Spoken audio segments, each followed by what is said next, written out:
Hello friends, कैसे हैं आप सब। उम्मीद करती हूँ आप सब बहुत ही अच्छे होंगे, तंदुरुस्त होंगे और गर्मियों का मज़ा ले रहे होंगे। क्योंकि गर्मियों का मज़ा तो इसलिए बोल रही हूँ क्योंकि सब जगह गर्मी है और क्या ही कर सकते हैं हम सब। आगे लास्ट वीडियो में जैसे मैंने बताया था आपको कि हमने प्लान बनाया था कश्मीर ट्रिप का, तो उसी को कंटिन्यू कर रही हूँ। और हमारा सफ़र शुरू हो चुका था पटना से दिल्ली के लिए। तो तेजस राजधानी जो एक्सप्रेस थी वो बिल्कुल राइट टाइम पे थी और टाइमली होने की वजह से हम जल्दी जल्दी अपने बर्थ पे जा कर के बैठना चाह रहे थे। सोच रहे थे कि जल्दी से बैठे और कुछ रिफ़्रेशमेंट ड्रिंक जो होते हैं राजधानी में होते हैं, इवनिंग स्नैक्स होते हैं, उन सब का हम मज़ा लें। सारे लगेज को हमने सेट किया और फिर उसके बाद वेट करने लगे कि कोई ना कोई आए अटेंडेंट और फिर हमारे लिए कुछ ऐसी चीज़ें जो रिफ्रेश कर सके वो लेकर आए। 20 जाने के बाद फिर अटेंडेंट आया तो हमने ऐसे पूछा कि भैया कुछ भी ऐसा ये नहीं हो रहा है, मतलब वेलकम ड्रिंक नहीं है और इवनिंग स्नैक्स नहीं है, क्या वजह है इसकी।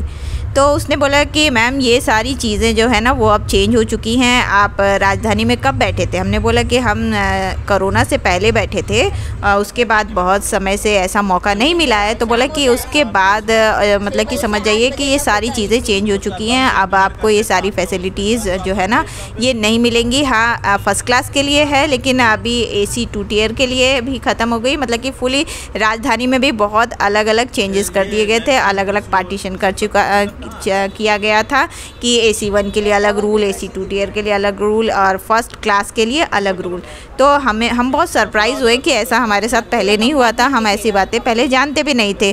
तो हम उनसे क्यूरियोसिटी में पूछ भी रहे थे और वो जवाब भी दे रहा था, लेकिन बहुत ही ज़्यादा अपने आप को जैसे ये रूड वे में बोल रहा था कि नहीं ये सारी चीज़ें चेंज हो गई। और हमने बहुत सारी चीज़ें ऐसी देखी कि राजधानी में पहले देखा नहीं था। जैसे जो वेंडर्स थे वो चाय ले लो, चिप्स ले लो, ये जो चॉकलेट्स ले लो, ये सारी राजधानी में हमने पहले ये सब चीज़ें भी नहीं देखी थी कि ये वेंडर्स भी आ गए हैं जो MRP के रेट से आपको जो जो चीज़ें चाहिए वो मुहैया करा रहे थे। तो ऐसा हम जो बोल रहे थे तो हमारे साथ साथ और भी जो ये ट्रैवलर्स थे उन्होंने भी इसके बारे में आवाज़ उठाई कि ये चीज़ें कब से हुई। बोल रहे कि आप लोग लगता है कि बहुत दिनों के बाद बैठे हैं। वो बार बार यही बोल रहा था और अपने बोल रहा था कि आप मेरे मैनेजर से बात कर लीजिए। हमने बोला नहीं, हमें बात नहीं करना, हमें इस बारे में कंप्लेन डायरी में लिखना है, आप TT को बुलाइए और हम ये सारी चीज़ें लिखना चाहते हैं। तो ये बार बार ना उसको रिफ्यूज़ कर रहा था कि नहीं आप ये बात करिए, मेरे मैनेजर से बात करिए, मैनेजर से बात करिए। हमने बोला नहीं, हमें और कुछ भी किसी से भी फ़ोन पे बात नहीं करना, हमें बस एक आप लोगों के लिए एक या तो फिर एक समझिए राय है या फिर एक शिकायत है, ये दर्ज कराना है। बहुत बोलने के बाद, आधा घंटा बहसबाजी होने के बाद फिर TT आया और वो बड़े पोलाइटली वैसे नहीं सर, नहीं मैडम, ये सारी चीज़ें बदल गई हैं, प्राइवेटाइजेशन के वजह से बहुत सारी चीज़ें चेंज हो गई है, ये फलाना ढिमकाना बहुत सारी बातें हुई। लेकिन वही होता है ढाक के 3 पात। हमने अपना कंप्लेन तो लिख लिया लेकिन मुझे नहीं लगता उसका कुछ होने जाने वाला होगा। खैर ये सब बोलने के बाद डिनर का वेट किया, डिनर किया। सुबह हुई, दिल्ली 7:30 को राइट टाइम पे ट्रेन थी, तो हम दिल्ली स्टेशन पहुंच चुके थे 7:30 बजे सुबह के। जब से हम गुजरात आए थे या गुजरात में भी जब से रह रहे थे कोरोना से पहले से हम दिल्ली बहुत दिन हुए, हमें बाई ट्रेन हम लोगों ने सफ़र नहीं किया था। तो अच्छा लग रहा था दिल्ली स्टेशन को देखना। और फिर उसके बाद हमने सोचा कि चलो हम जब यहाँ पे रुक ही रहे हैं, हमारी फ़्लाइट शाम को थी श्रीनगर के लिए, तो हमने पहले से प्लान बना लिया था कि उतरेंगे और थोड़ा सा फ्रेश होंगे और उसके बाद हम निकल पड़ेंगे जब तक ठंडा ठंडा सा फील ना हो। मतलब कि 10-11 बजे तक लग रहा था कि हम घूम सकते हैं, तो इसलिए सोचा कि घूम लेना चाहिए दिल्ली को। तो फिर हमने लॉन्ज में बुकिंग की और अब तो सारी वेटिंग रूम्स भी ना स्टेशंस की सारे पेड हो रखी हैं। आप अपनी एंट्री पेड दीजिए, 1 घंटे 2 घंटे के लिए बैठिए, फ्रेश होइए और फिर उसके बाद आगे निकलिए। तो जैसे पहले जितनी चीज़ें थी ना वो सारी की सारी अब पेड हो रखी है। सारे गवर्नमेंट की जो फैसिलिटीज़ जो हमें मिलनी चाहिए थी, एक रेलवे को हम जो यूज़ करते हैं, हम जैसे इंडियंस हैं, फॉरेनर्स हैं, जो भी हो, मतलब कि बहुत सारी चीज़ें ऐसी हो गई कि सिर्फ पैसे दो और तमाशे देखो, वो वाला पर्पस हो गया है। तो इस तरह से सबसे पहले हमने सोचा चलो जामा मस्जिद चलते हैं देखने के लिए। तो जामा मस्जिद में भी रूल्स हैं कि आप 10 या 11 बजे, शायद इतना टाइमिंग था, उसके बाद आएंगे तो आपको फ्री टिकट, मतलब कि फ्री बुकिंग या फिर फ्री एंट्रेंस मिलेगा। और अगर आप उससे पहले आते हैं तो 300 रुपीज़ पर पर्सन आपको एंट्री फ़ीस देनी पड़ेगी।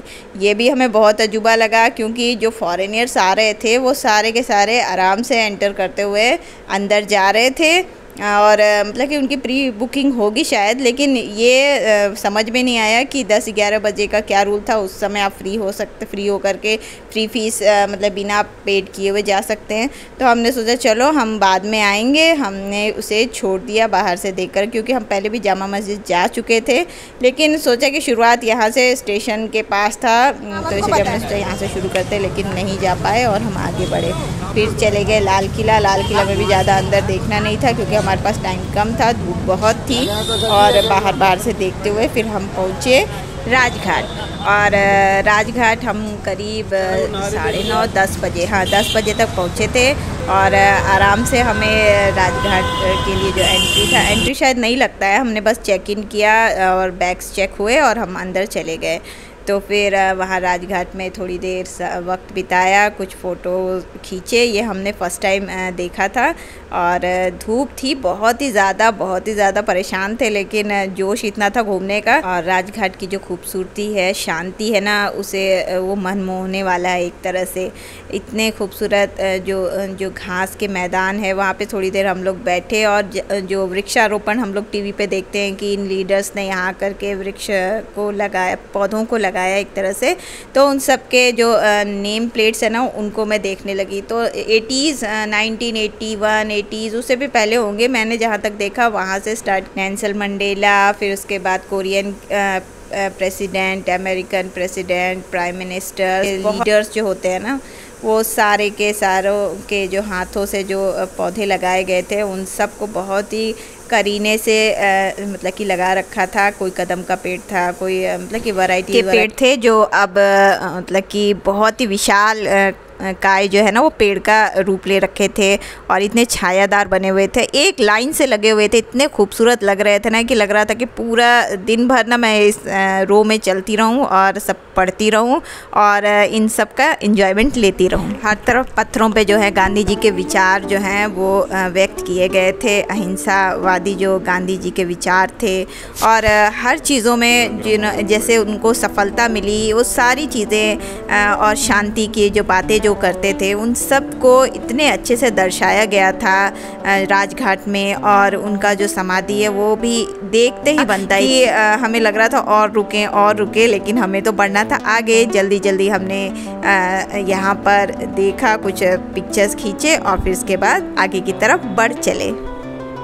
और फ्रेंड्स, राजघाट से आगे जाने के बाद हमारा नेक्स्ट डेस्टिनेशन था इंडिया गेट, और वहाँ भी बहुत सारे ट्विस्ट आ रखे थे जो आगे की वीडियो में देखने को मिलेगा। इसलिए आप इस चैनल को सब्सक्राइब करिए, व्लॉग्स ऑफ तमन्ना को, और जो ये वीडियो है पसंद आए तो प्लीज़ लाइक, सब्सक्राइब और शेयर करिए। बाय।